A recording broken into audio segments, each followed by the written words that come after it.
அஸ்ஸலாமு அலைக்கும். பிஸ்மில்லாஹிர் ரஹ்மானிர் ரஹீம்.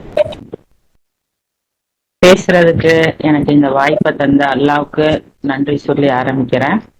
அல்ஹம்துலில்லாஹ். கற்றுத்தந்த கடவுள் துதிப்பிற்குரியவர். இந்த வார சிந்தனை அப்படிங்கிற தலைப்புல நம்ம திங்கட்கிழமைகள்ல தொடர்ந்து பார்த்துட்டு வரோம். நம்ம ஏற்கனவே உடல் எனும் அற்புதம் அப்படிங்கிற தலைப்புல நம்ம நிறைய விஷயங்கள் பார்த்தோம். மூளை, கண், செவி, செல், ரத்தம், தசை, நரம்பு, எலும்பு, இந்த மாதிரி நிறைய விஷயங்களை பத்தி நம்ம பார்த்தோம். அதுல இன்னைக்கு நம்ம வயிறு அப்படிங்கிற தலைப்புல நம்ம இன்ஷால்லா பார்க்கலாம். நம்மளுடைய டைஜஸ்டிவ் சிஸ்டம் எப்படி ஒர்க் பண்ணுது அப்படிங்கிறத பத்தி நம்ம பார்க்கலாம்.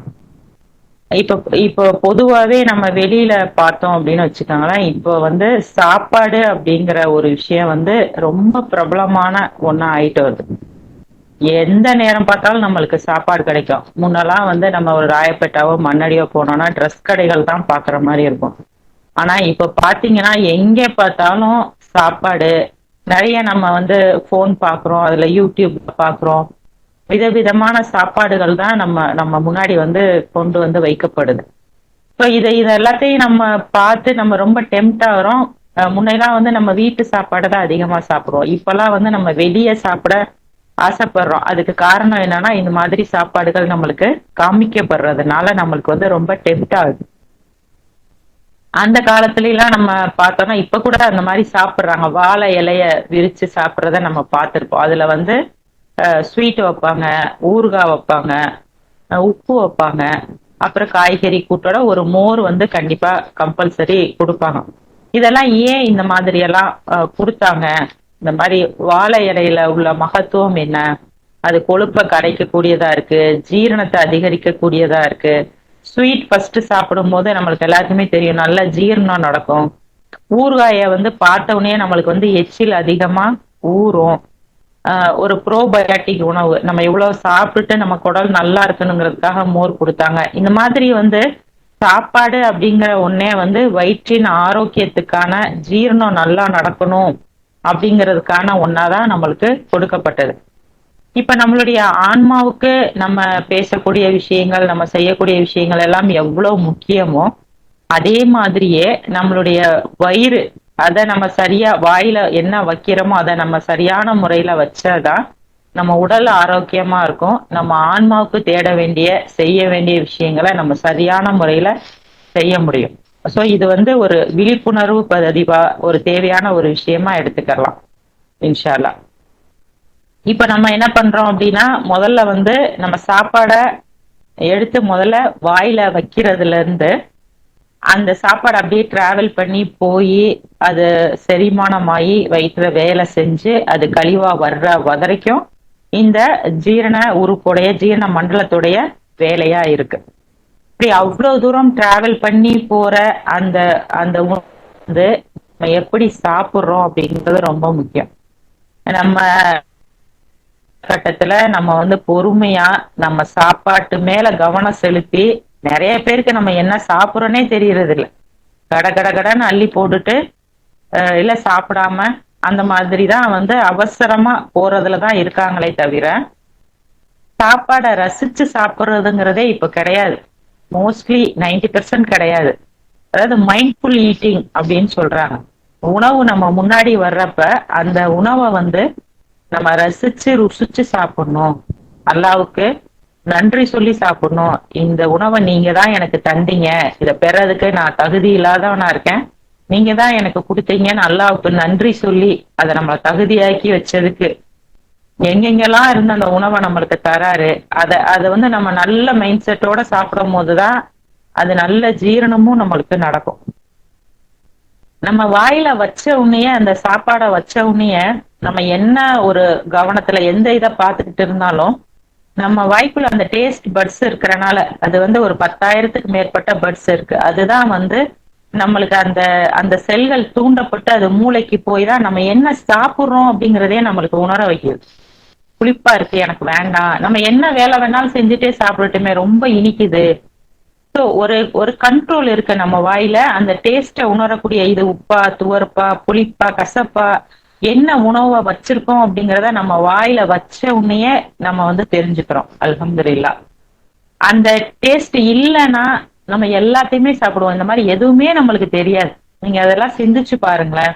இது கெட்டு போச்சா, கெட்டு போகலையா, எதுவுமே நம்மளுக்கு தெரியாது. டேஸ்ட் தெரியும் போது நம்மளுக்கு அது கெட்டு போனது கூட நம்மளால உணர உணர முடியுது இல்லையா? நம்மளுக்கு பிடித்தமான உணவுகள் நம்ம வீட்டுக்குள்ள வரும்போதே வாசனை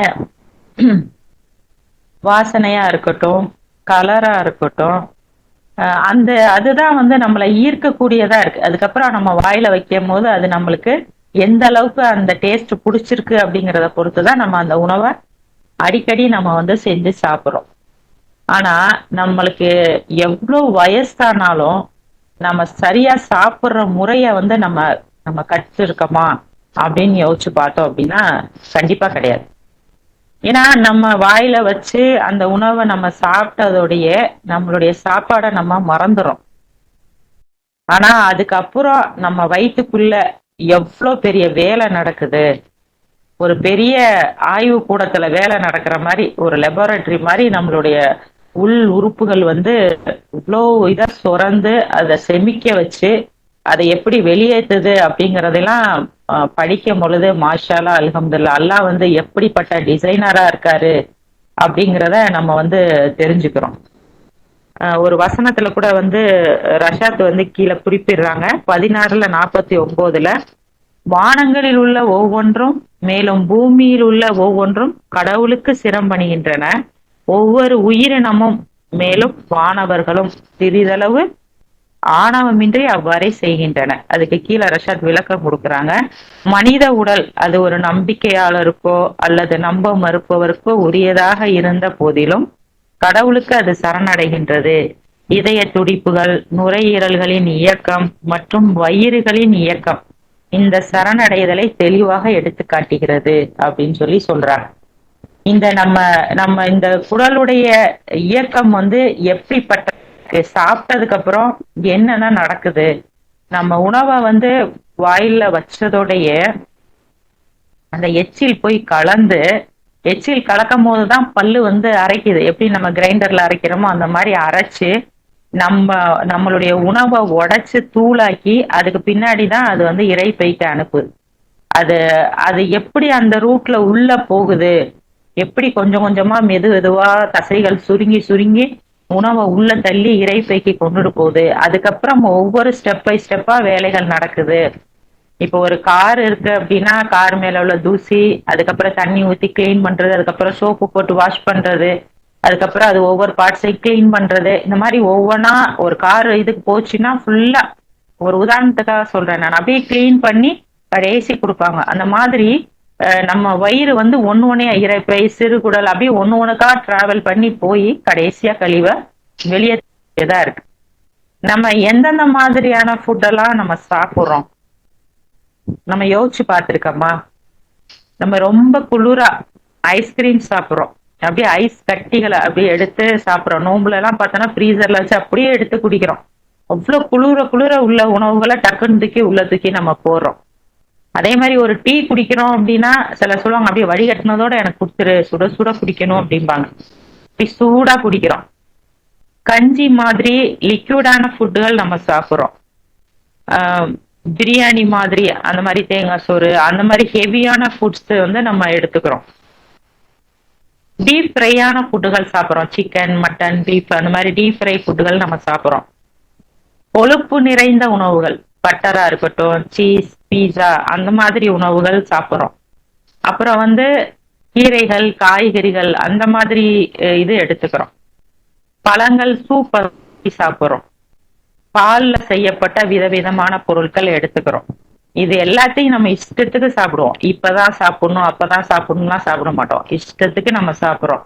எந்த நேரம் எதை போட்டாலும் அது எந்த தன்மையில இருந்தாலும் அது எல்லாத்தையுமே ஜீரணிச்சு அதை வெளியேற்றுற மாதிரியான ஒரு உடல் அமைப்பை வந்து அல்லாஹ் நம்மளுக்கு கொடுத்துருக்காங்க. நம்ம சாப்பிட்டுட்டு குடிச்சிட்டு அதை பத்தி என்னைக்காவது அது எப்படி ஜீரணிக்குது நம்ம என்னைக்காவது நம்ம அதை யோசிக்கிறோமா? அந்த எல்லா நம்ம சாப்பிட்ற உணவு பொருட்களையும் இறைப்பைக்கு போனதுக்கு அப்புறம் அங்கே வந்து என்சைம்கள் சுரக்கப்படுது. அது வந்து நம்ம சாப்பிடுற எல்லா சாப்பாடையுமே வந்து எப்படி கிரைண்டர் அரைக்குதோ, இங்க மேல ஒரு கிரைண்டர் இருக்கு, கீழே ஒரு கிரைண்டர் இருக்கு. ஸோ மேல உள்ள கிரைண்டர்ல நம்ம எந்த அளவுக்கு அரைச்சிடுறோமோ, அப்ப கீழே உள்ள கிரைண்டருக்கு வேலை இருக்காது. இது வந்து ரொம்ப நம்ம கனமா மெண்டு மெல்லாமையும் அப்படியே சிலர் அப்படியே கபக்குன்னு முழுங்குவாங்க. அப்படி முழுங்குற உணவா இருந்தாலும் அதை எல்லாத்தையுமே அரைச்சு ஒரு செமி லிக்யூடா மாற்றக்கூடிய வேலையை வந்து இந்த இரைப்பையில உள்ள என்சைம்கள் பண்ணுது. இரைப்பையில இருக்கிற உணவு அப்படியே சிறுகுடலுக்கு போகுது. அந்த சிறுகுடல் என்ன பண்ணுது, அதுக்கு உணவு வரப்போகுது அப்படின்னவுடனே அது வந்து பித்தப்பை சாறு, பேன்கிரியாஸ்ல இருந்து சாறு எல்லாமே கடகடன்னு அங்கே வருது. எல்லா மூளை வந்து போக்கஸ் பண்ண சொல்லுது, வயிறை போக்கஸ் பண்ணுங்க, இங்க சாப்பாடு வந்துருச்சு, எல்லாத்தையுமே வந்து அதுல உள்ள ஊட்டச்சத்துக்களை ஃபுல்லா எடுக்கணும் அப்படின்னோம்னா எல்லாம் டக்கு டக்குன்னு அவங்களுடைய பாட்டை வந்து அதுல கொடுக்குறாங்க. எல்லா அந்த சாறுகளும் சுரக்கப்பட்டு அந்த நம்ம சாப்பிட்ட சாப்பாட்டுல உள்ள ஊட்டச்சத்துக்கள் வந்து உறிஞ்சப்படுது. அந்த கூலான நிலையில இருக்கிற அந்த அதாவது பெரிய உணவை வந்து அது சின்ன சின்ன மூலக்கூறா மாத்தி அதை வந்து அதை பிரிச்சு வந்து அது அந்த அனுப்புற வேலையை சிறுகுடல் பாக்குது. அதாவது உணவை வந்து அது அது பரிமாறும். இது இந்த மாதிரி உணவு வந்திருக்குப்பா, இதை எப்படி பிரிக்கலாம், இந்த உணவு வந்திருக்கு, இதை நீ பிரி, இதை நீ இது பண்ணு அப்படின்னு ஒவ்வொரு சாறு வர அதுக்கு அதை வந்து போட்டு அதை பகுப்பாய்வு செஞ்சு எதை எங்கே அனுப்பணும் அப்படிங்கிற அந்த சத்துக்களை பிரிச்சு அனுப்புற வேலையை இந்த சிறுகுடல் பண்ணுது. ஸோ இந்த இரைப்பையில இருக்கிற உணவு சிறுகுடல்ல போனதுக்கு அப்புறம் டியோடெனம் அப்படிங்கிற ஒரு சுரப்பு வந்து அங்க வந்து ரொம்ப பிரத்யேகமான ஒரு சுரப்பு. இதுதான் என்ன பண்ணுது அப்படின்னா நம்மளுடைய உணவை 3 கட்டமா பிரிச்சு, அதாவது ஒரு தராசு மாதிரி வச்சுக்கோங்களேன், இது வந்து இந்த ஊட்டச்சத்து இருக்கு, இதை இதுக்கு கொடுத்துடலாம், இதை இங்க அனுப்புங்க, இதை வந்து கொழுப்பா சேமிங்க, இதை வந்து விட்டமினா சேமிங்க அப்படின்னு சொல்லி பிரிச்சு அனுப்பக்கூடிய வேலையை இந்த சிறுகுடல் தான் பண்ணுது. ஸோ சிறுகுடல் வந்து அதுல நடக்கக்கூடிய அனைத்து வேலைகளுமே அது ஒவ்வொரு ஸ்டெப்பா போனாதான் நம்மளுக்கு வந்து சரியான அந்த ஜீரணம் வந்து ஒவ்வொன்றும் சுரக்கும் போதுதான் கரெக்டா நம்மளுக்கு நடக்கும். நல்லா வந்து குரான்ல நம்மளுக்கு 16:66 சொல்றாங்க, அவுதுபில்லாஹி மினஷ் ஷைத்தானிர் ரஜீம், பிஸ்மில்லாஹிர் ரஹ்மானிர் ரஹீம். மேலும் கால்நடைகளிலும் உங்களுக்கு ஒரு படிப்பினை உள்ளது, அவற்றின் வயிறுகளிலிருந்து ஒரு பானத்தை உங்களுக்கு நாம் வழங்குகின்றோம், செரிக்கப்பட்ட உணவிற்கும் இரத்தத்திற்கும் நடுவில் இருந்து அருந்துவோருக்கு சுவை மிகுந்த தூய்மையான பால் உங்களுக்கு கிடைக்கின்றது அப்படின்னு சொல்லி சொல்றாங்க. சோ இந்த செரிக்கப்பட்ட உணவு ரத்தமா மாறுறதுக்கு முன்னாடி ரெண்டுக்கும் நடுவுல இந்த உணவு வந்து லிக்யூட் ஆயிடுச்சுன்னா எப்படி இருக்கும், இது ரத்தமா மாறுறதுக்கு முன்னாடி அதாவது ஊட்டச்சத்தா விட்டமினா இருக்கிற நிலையிலேயே அல்லாஹ் வந்து அதை அப்படியே பாலா கன்வெர்ட் பண்றேன் அப்படின்னு சொல்லி சொல்றாங்க. அந்த உணவு என்ன மாதிரி இருக்கும், அது வந்து அப்படியே தூய்மையான ஒரு வெண்மையான பாலா மாறணும் அப்படின்னா அது எவ்வளவு பெரிய விஷயமா இருக்கு அப்படிங்கிறத சிந்தித்து பார்த்தோம் அப்படின்னா அல்லாஹ்வுடைய அந்த வல்லமைகள் நம்மளுக்கு வந்து புரியும். அல்ஹம்துலில்லாஹ். அதுக்கப்புறம் அந்த சிறுகுடல்ல இருக்கிற உணவு என்ன ஆகுது அப்படின்னா அப்படியே பெருங்குடலுக்கு வருது. அந்த செமி லிக்யூடாவே வந்து அதை வந்து பெருங்குடலுக்கு பாஸ் பண்ணி அனுப்பி விட்டுருது. இந்த சிறுகுடல் செஞ்ச பாதி வேலை, மிச்ச வேலையை இது என்ன பண்ணுதுன்னா அதுல இருக்கிற தண்ணீரை ஃபுல்லா அந்த சாப்பாடை வந்து மறுபடியும் அது வந்து தண்ணியை ஃபுல்லா எடுத்துட்டு அது திட நிலைக்கு அதை மாற்றும். அது ஒரு ரீசைக்கிளிங் ப்ராசஸ் மாதிரி தண்ணீரை ஃபுல்லா எடுத்துரும், உப்பை எடுத்துரும், விட்டமின்ஸ் மிச்சம் இருந்தா எடுத்துரும். அதுக்கப்புறம் அது என்ன பண்ணணும்னா ஒரு கெட்டியான கழிவு பொருளா மாத்தி அது உடம்புல இருந்து வெளியேற்றுற வேலையை பெருங்குடல் பார்க்கும். இந்த பெருங்குடல்ல பார்த்தோம்னா நிறைய நல்ல பாக்டீரியாஸ் இருக்கும், அதுதான் சத்துக்களை உறிஞ்சும். இந்த டிபார்ட்மெண்ட் என்ன பண்ணும் அப்படின்னா இது வந்து ஒரு புலனாய்வு டிபார்ட்மெண்ட் அப்படின்னு சொல்லுவாங்க. இந்த சிறுகுடல் எதையும் உறிஞ்சாம அனுப்பி விட்டுருச்சா, இந்த சாப்பாடுகள்ல இன்னும் வடிகட்ட வேண்டியது என்னென்ன இருக்கு, வேஸ்ட் மேனேஜ்மெண்ட், இது வேஸ்ட் இது நல்லது அப்படின்னு சொல்லி ரெண்டாவது ஒரு இதை வந்து இந்த பெருங்குடல் வந்து பிரிச்சு வேலை பார்க்குது. இப்ப நம்ம வயிற்று உபாதைகள், நம்ம வயிற்றுல ஏதாவது பிரச்சனைகள் இருக்கு அப்படின்னா இப்ப வந்து நம்ம செரிக்காத உணவை நம்ம சாப்பிட்ருக்கோம், ரொம்ப ஹெவி ஃபுட்டு, நம்மளுக்கு செமிக்கலை திரும்ப சாப்பிட்டுட்டே இருந்தோம் அப்படின்னா வயிற்றுல வந்து புழு ஃபார்ம் ஆயிடும். ஸோ இந்த நல்ல பாக்டீரியாக்களை வந்து அது சாவடிச்சு கெட்ட பாக்டீரியா தான் நம்ம உடம்புல நிறைய ஆயிடும். அதுதான் நம்ம ஏப்ப விடும் போது ஒரு மாதிரி நம்மளுக்கு பேர்டு ஸ்மெல் வரும், மோஷன் போகும்போது இந்த மாதிரிலாம் பிரச்சனை இருக்கிறதுக்கு காரணம் என்னன்னா நம்ம குடல்ல வந்து கெட்ட கிருமிகள் பாக்டீரியாக்கள் அதிகமாகறதுனால தான். அதுக்குதான் டாக்டர் சொல்லுவாங்க ப்ரோபயாட்டிக் உணவுகள் அதிகம் எடுத்துக்கங்க அப்படின்னு சொல்லுவாங்க. தயிர், மோர், அப்புறம் இந்த பழைய சாதம் இதையெல்லாம் வந்து நல்ல ப்ரோபயாட்டிக் இது இருக்கு, சாப்பிட்டீங்கன்னா ஜீரணம் நல்லா நடக்கும். நல்ல பாக்டீரியாக்கள் குடல்ல உருவாகி இந்த கெட்டதை ஃபுல்லா அழிச்சிரும். அப்படிங்கறதுனாலதான் நம்ம அதையெல்லாம் சாப்பிட சொல்லுவாங்க. ஸோ நம்மளுக்கு சாப்பாடு மட்டும் கிடையாது, நம்மளுக்கு நல்ல ஜீரணம் நடக்கணும் அப்படின்னா நம்ம சாப்பாடை மெண்டு பொறுமையா சாப்பிட்றதும் ஒரு விஷயம். ரெண்டாவது, நல்ல மனநிலையோட அந்த சாப்பாடை நம்ம சாப்பிடணும். அதுக்குதான் எல்லாம் வந்து தேங்க் பண்ணி சாப்பிட சொல்லி நம்மளுக்கு சொல்லி கொடுக்குறாங்க. இப்ப இப்ப நம்ம வீட்டுல ஏதோ ஒரு துக்கம் கஷ்டம்னு வச்சுக்கோங்களேன், நம்மளுக்கு வந்து பசிக்காது. ஸோ வயிறும் மனதும் ரொம்ப ரிலேட்டடா இருக்கிறனால இந்த கவலை சோகம் அந்த டைம்ல எல்லாம் நம்மளுக்கு சரியா ஜீரணம் நடைபெறாதுங்கிறதுல இருந்து ரெண்டுமே கனெக்டட் அப்படிங்கிறத நம்ம தெரிஞ்சுக்கிற முடியும். இவ்வளவு இவ்வளவு வேலைகளை அந்த என்சைம்ஸ் பத்திலாம் சொல்லணும் அப்படின்னா அது அது ஒரு பெரிய தியரியா இருக்கு. அதுல சுரக்கக்கூடிய நீர்களுடைய அந்த பித்த சாரை பத்தி, பேன்கிரியாஸுடைய அந்த அதை ஒன்னும் பேசணும்னா ஒவ்வொரு நாள் பேசணும். அவ்வளோ வந்து டீட்டெயில்டா அந்த விஷயங்களை வந்து நம்ம படிக்கும் போதே அவ்வளோ ஆச்சரியமா இருக்கு. எவ்வளோ பெரிய ஒரு தொழில்நுட்பம் வந்து நம்ம வயிற்றுக்குள்ள நடந்துகிட்டு இருக்கு. ஒரு நாள் 2 நாள் இல்ல, ஒவ்வொரு வேலையும் நம்ம எப்பெல்லாம் சாப்பிட்றோமோ அப்ப எல்லாம். நீங்க ஒரு மிஷினை பத்தி யோசிச்சு பாருங்களேன். ஒரு 20 வருஷம் நல்லா உழைக்குமா அந்த மிஷினை? ரொம்ப அடின்னு அடிச்சோம்னா மேல அவ்வளவுதான் தாங்க. அப்பப்போ ரிப்பேர் பண்ணிக்கிட்டே இருக்கணும். இப்ப ஒரு ஏசி இதுனா வந்து வருஷத்துக்கு ஒருக்க ஆளை கூப்பிட்டு அதை நம்ம சரி பண்றோம், கிளீன் பண்றோம். இந்த மாதிரி வந்து நம்ம வேலைகள் பார்த்துக்கிட்டே இருந்தாதான் சரியா இருக்கும்.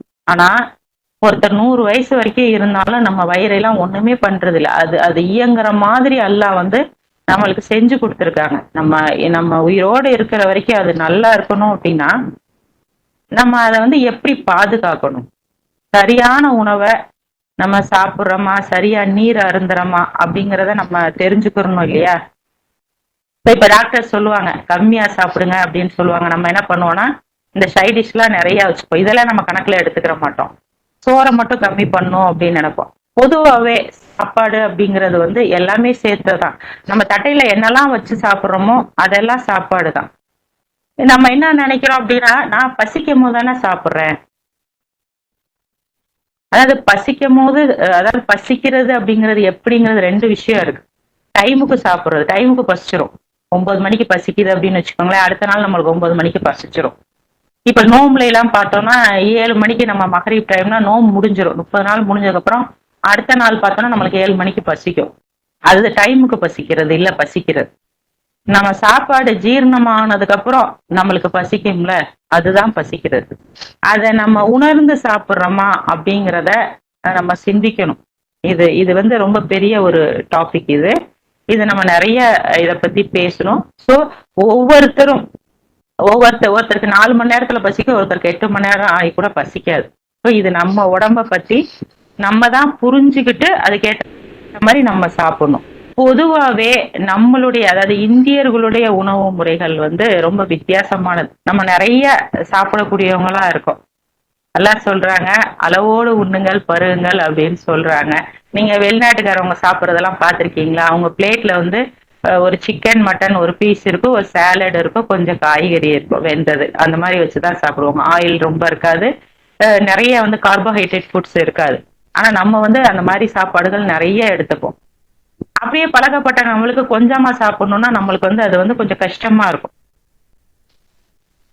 குழந்தைகளுக்கு கூட நம்ம எப்படி பிராக்டிஸ் பண்றோம்னு வச்சுக்கோங்களேன். சின்ன குழந்தையில இருந்தே வந்து அந்த குழந்தை ஒரு 4-5 ஸ்பூன் தான் சாப்பிடும். ஆனா நம்ம வந்து அதை விட மாட்டோம். ஒரு கோப்பையில போட்டு நம்ம மனசு திருப்திக்கே அந்த குழந்தை சாப்பிடணும். அந்த கோப்பையில உள்ளதை ஃபுல்லா அந்த குழந்தை சாப்பிட்டாதான் நம்ம அந்த குழந்தைய விடுவோம். சுத்தி சுத்தி வச்சு ஊட்டி அது கீழே வந்து பெருசாக்கி விடணுங்கிறதா நம்மளுடைய இதா இருக்கு. சின்ன குழந்தையில இருந்தே பாத்தீங்கன்னா அவங்க தேவைக்கு தான் சாப்பிடுவாங்க. அவங்களையே சாப்பிட விட்டோம் அப்படின்னா அவங்க தேவைக்கு எடுத்து சாப்பிட்டுட்டு விட்டுருவாங்க. டாக்டர்ஸே சொல்லுவாங்க கொஞ்சம் கொஞ்சமா கொடுங்க அப்படின்னு தான் சொல்லுவாங்க. ஆனா நம்மளுக்கு நிறைய நம்ம குழந்தை சாப்பிட்டாதான் சாப்பிட்டுச்சு அப்படின்னு நம்ம நினைப்போம். அதுல இன்னும் என்ன பண்ணுவோம்னா நம்மளுக்கு ஊட்டுறது கஷ்டமா இருக்குன்னு சீக்கிரம் முழுங்கு, சீக்கிரம் சாப்பிடு அப்படின்னு சொல்லி நிறைய இதை நம்ம திணிக்கிறத தான் செய்வோம். இதெல்லாம் நம்மளுக்கு வந்து சாதாரண விஷயமா தெரியலாம். பட் வந்து இதுதான் கழிவு தேங்குறதுக்கான ஒரு இடமா நோய் வர்றதுக்கான ஒரு இடமா இருக்கு அப்படிங்கிறதையே நம்ம வந்து உணர்றதில்ல.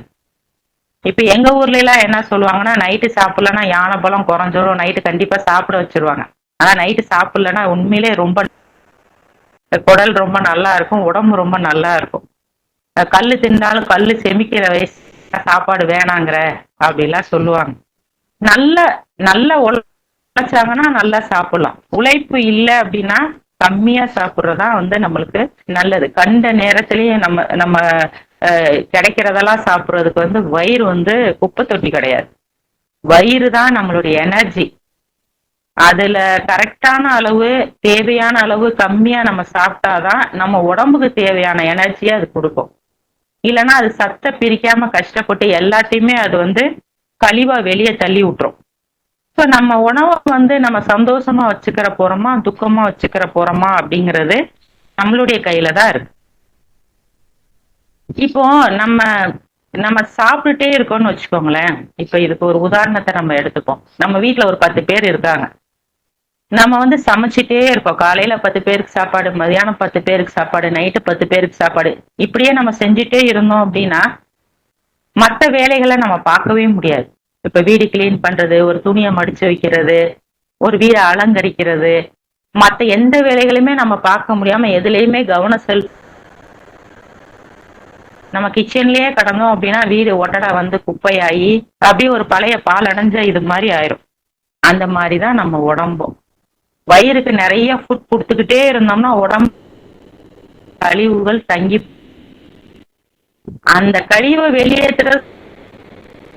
இப்ப நம்ம வெளியூருக்கு போனோம்னு வச்சுக்கோங்களேன், அந்த தண்ணியில கொஞ்சம் பிஹெச் லெவல் ஜாஸ்தி இருந்தது, அந்த தண்ணியில தாதுக்கள் இருந்ததுன்னா உடனே அதை எடுத்துக்கிட்டு உடம்பு வெளியேற்றணும்னு பார்ப்போம். அப்பதான் நம்ம வெளியூருக்கு போகும்போது சளி பிடிக்கும், நம்மளுக்கு ஜலம் பிடிக்கும், லூஸ் மோஷன் ஆகும். இந்த மாதிரி ஏதாவது ஒன்னின் மூலமா அது வந்து தன்னுடைய கழிவு வெளியேற்ற ட்ரை பண்ணும். நம்ம விட மாட்டோம்ல. நம்ம உடனே என்ன பண்ணுவோம் அப்படின்னா, எனக்கு ஒரே வாந்தியா வருது, 4 தடவை வாந்தி எடுத்தோம்னா உடனே போய் வாந்தி மாத்திரையை வாங்கி போட்டு வாந்தியை நிறுத்திடுவோம். அடுத்து நம்மளுக்கு லூஸ் மோஷன் ஆகும். அது மூலியமாவது அது வெளியேற்றுவோமா அப்படின்னு பார்ப்போம். இந்த மூளையும் இறைப்பையும் அவ்வளோ கனெக்டடா வேலை பண்ணும். எப்ப என்ன சார சுரக்கணும், இங்க பாருப்பா உடம்புல இங்க கழிவை சேர்த்து வச்சிருக்க, நீ ரொம்ப சாப்பாடு நீ எடுத்துக்கிறாத, நான் இதெல்லாம் கொஞ்சம் வெளியேற்றலான்னு பாக்குறேன் அப்படின்னோடனே உடம்பு என்ன பண்ணும், உடனே வாய் கசக்கும். ஜோரம் அடிச்சுச்சுன்னா வாய் ஏன் கசக்குது நம்மளுக்கு அப்படின்னா, அந்த உணவை எடுத்துக்கிறாத, நான் கிளீன் பண்ணிக்கிட்டு இருக்கேன் அப்படிங்கிறத நம்மளுக்கு சொல்லுது. எனக்கு வாய் கசக்குது, எனக்கு சாப்பிட முடியல, குழம்பியே நம்மளுக்கு எப்படா சாப்பிடுவோம் அப்படின்னு இருக்கும். உடம்ப கொஞ்சம் வந்து உடம்பு என்ன சொல்லுதுங்கிறத நம்ம புரிஞ்சுக்கணும். வாந்தி வரவும் விடுறது இல்ல, வாந்தியை நிறுத்தினா லூஸ் மோஷன் வரவும் விடுறது இல்ல, ஜோரம் அடிச்சாலும் உடனே மருந்தை வாங்கி போட்டுறது, இருமல் வந்தாலும் இரும்ப விடுறது இல்ல, கழிவை வெளியேற்ற விடுறது இல்ல. அது தோல்ல வரும், உடனே எனக்கு ஸ்கின் ப்ராப்ளமா இருக்குன்னு உடனே போய் உடனே அதுக்கு டாக்டர்கிட்ட காட்டி எல்லா கழிவுகளையும் நம்ம மருந்தை போட்டே உள்ள வச்சுக்கிறோம். அப்ப எப்படி உடம்பு வந்து எவ்வளவு எஃபர்ட் போட்டாலும் ஓரளவுக்கு மேல அதனால வெளியேற்ற முடியலங்கும் போது அது வந்து ஒரு குப்பையா அதை கொண்டு போய் அது எங்க பலகீனமா இருக்கோ அங்க மூட்டையை கட்டி போட்டு வச்சிடும். கர்ப்பப்பை இதா இருந்ததுன்னா அது அங்கே கட்டியா இருக்கும், சிறுநீரகம் வீக்கா இருந்ததுன்னா அது அங்கே போய் உப்பா கட்டியா மாறிடும், நுரையீரல்ல போச்சுன்னா அது சளியா மாறிடும். நாள்பட்ட நோய்களுக்கு காரணம் வந்து நாள்பட்ட நம்ம உடம்புல இருக்கக்கூடிய கழிவுகள் தான். அது கேன்சர் வரைக்கும் போகுது.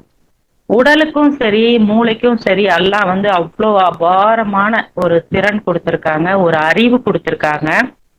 இப்ப நம்ம உடம்புல ஆப்ரேஷன் நடக்குது என்ன ஆனாலும் சரி, உடனே அந்த எவ்வளவு பெரிய கீறல், ஒரு சின்ன கையில ஒரு ஒரு கத்திப்பட்டு ஒரு கீறலா இருந்தாலும், எவ்வளவு நம்ம வயிறை 2ஆ பொளக்குற அளவுக்கு பெரிய கீறலா இருந்தாலும் அதை உடனே ஒரு 3-4 months தான் அதுக்குள்ள சரி பண்ற திறன் நம்ம கொடுத்துருக்காரு.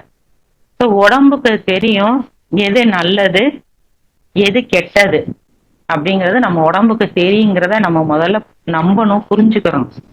உடம்பு சரியில்லைன்னு சொல்லக்கூடாது, உடம்பு சரியாகுது அப்படிங்கிறத நம்ம சொல்லணும். நம்ம தான் தப்பா உடம்பு சரியில்லைன்னு சொல்லியே பழகி வச்சிருக்கோம்.